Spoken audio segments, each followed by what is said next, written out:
The mansion's private medical wing was spotless, lined with polished marble floors and the quiet hum of machines. Everything money could buy was there. Specialists, private doctors, the best equipment, a staff that moved with professional precision. Yet for all the wealth poured into that space, no one could reach the boy at its center. The millionaire's only son, 12 years old, sat hunched near the window each day. His gaze often drifted outside, following the trees swaying, in the wind, or the birds that dared to land. On the balcony railing, he didn't speak. He barely made eye contact, and though his condition required constant monitoring, he stayed locked in his own silence. The staff whispered when they thought no one could hear. He never talks, not even to his father. One nurse shook her head. So spoiled. Refuses to answer anyone even when we ask what he needs. Others sighed with frustration. His father gives him everything, yet he's ungrateful. Some kids just don't want help. His father, what a powerful man whose fortune touched businesses across the country, carried his own heavy silence. He loved his son desperately, but did not understand him. When he tried to talk, the boy looked down. At meals, he wouldn't answer even simple questions. And so the father grew weary, watching his boy become a stranger in his own house. But the truth nobody saw was much simpler.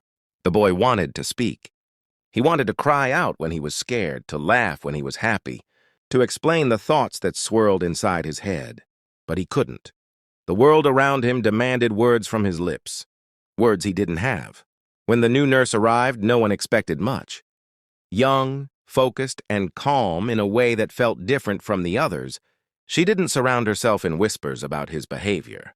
She studied him quietly, noticing the way his eyes flickered toward movements, the way his hands twitched subtly when he grew anxious, as though he was shaping words no one else understood.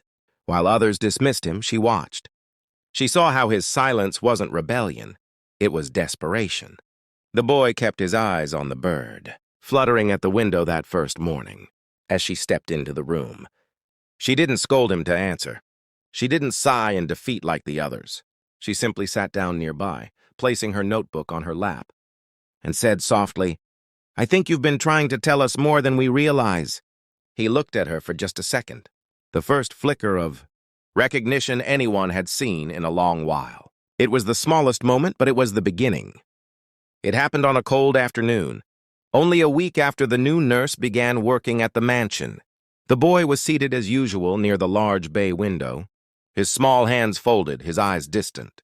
The staff moved around him briskly, charting vitals, checking machines. Everything looked normal until, without warning, his breathing hitched. At first it was only a cough, small and sharp. Then suddenly his chest constricted, each breath coming shorter, quicker, as if the air was being stolen from his lungs. His face paled, panic flashing in his wide eyes. "His oxygen is dropping," one staff member shouted. The room transformed in an instant, calm order collapsing into chaos. Monitors screamed with shrill alarms. Doctors rushed in with commands, some adjusting machines, others calling for medication. "Say something." A nurse urged him desperately, as if sheer will could make him speak. "Tell us what you're feeling."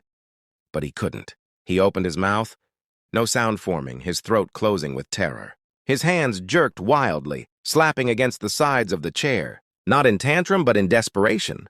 He was trying to tell them what was happening. The chief doctor shook his head. "He never responds." "He won't communicate." He barked at the others to prepare intubation, but confusion spread. They didn't even know what had triggered the attack. His father burst into the room, suit jacket half open, his face pale. "What's wrong?"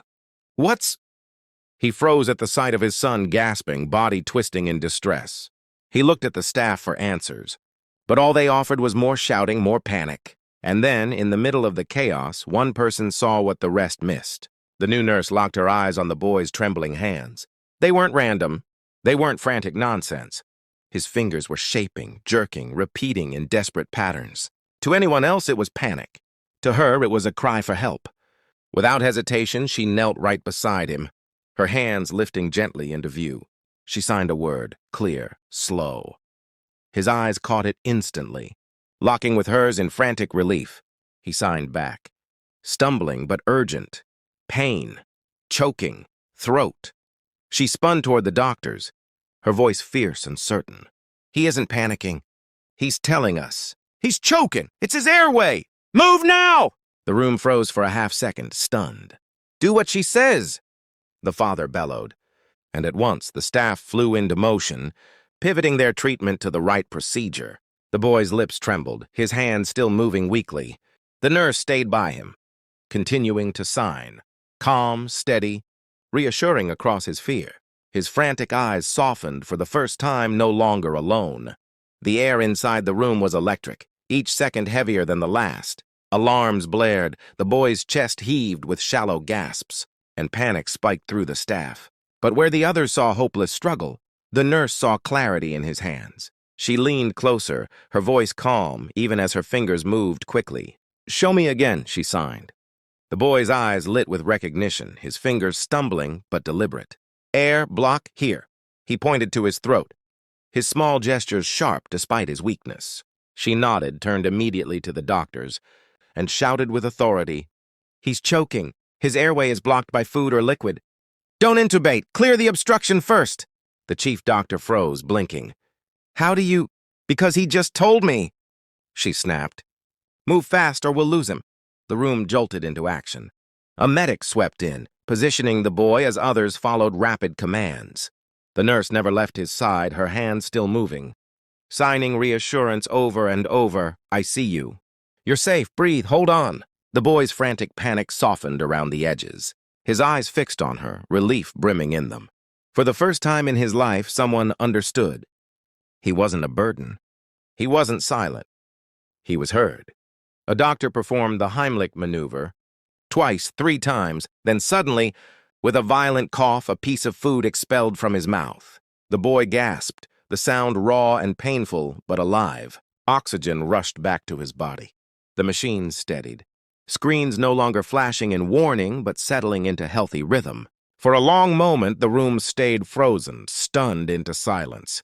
Staff who had dismissed him for months, murmuring that he was spoiled, difficult, unresponsive, stood staring at the boy who had just communicated, more clearly than ever, and it wasn't with words. It was with hands. The father staggered forward, overwhelmed. His chest shook as he bent down beside his son. "My boy," his voice cracked. You were asking for help this whole time, and none of us saw it." The boy turned his face toward him, eyes shining with tears, still trembling but alive. Slowly, his hand lifted, clumsy but purposeful, forming the signs for "love you." The father's throat closed, his hands trembling as he turned helplessly to the nurse. "What did he say?" She smiled softly, translating not just with words but with warmth.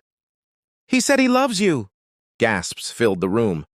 For the first time, the silence of the millionaire's son wasn't misunderstood. It was seen and heard. The machines quieted, their steady rhythm echoing like a heartbeat through the room. The boy leaned against the chair, exhausted but safe, his small chest rising and falling more evenly now. The nurse remained by his side, her hand gently tapping reassurance in his palm, her eyes steady on his. He wasn't alone anymore. The staff, who only hours before had whispered about his silence and dismissed his needs, now stood stunned. They exchanged looks of shame, their earlier words weighing heavily. One of the senior doctors finally muttered almost to himself, "All this time?" He wasn't ignoring us. He was trying to speak. "And we never listened." The boy's father fell to his knees beside him. His suit, usually pristine and commanding, now crumpled under the weight of realization. He reached out a trembling hand, brushing his son's damp hair back from his forehead. "I am so sorry," he whispered. His voice broke as he turned to the nurse. "All these years, all this silence. And I thought—" He couldn't finish. The nurse, calm but firm, spoke softly. He wasn't silent. He has always been speaking, but no one around him spoke his language. "Until now." Tears welled in the father's eyes. It wasn't just guilt. It was a kind of awe. He watched his son's hand lift again, slow but certain, fingers forming simple movements. The nurse translated quietly, "He's asking if you're proud of him." The father collapsed forward, gathering his boy into his arms. "More than proud," he said, holding him tightly. "You are my strength, my heart, always." The boy's fingers pressed back into his father's hand. A gesture incomplete but clear. Thank you. Around them, the staff stood straighter, no longer in arrogance but in respect. The whispers of dismissal that filled the halls about a spoiled, unresponsive boy would never be spoken again. Now they saw him for who he truly was, a fighter. And they saw her, the nurse who refused to look away, who had given them the bridge they never built themselves. Later that evening, long after the crisis had passed, the father found the nurse standing quietly in the hallway. He approached her with gratitude woven into every step. You didn't just save his life, he said. You gave him a voice, and you gave me my son back. The nurse shook her head softly. The voice was always his, sir. All I did was listen, and from that day forward, no one misunderstood the millionaire's son again. Because finally everyone understood the truth. Silence isn't absence. Sometimes silence is a language waiting for someone to hear.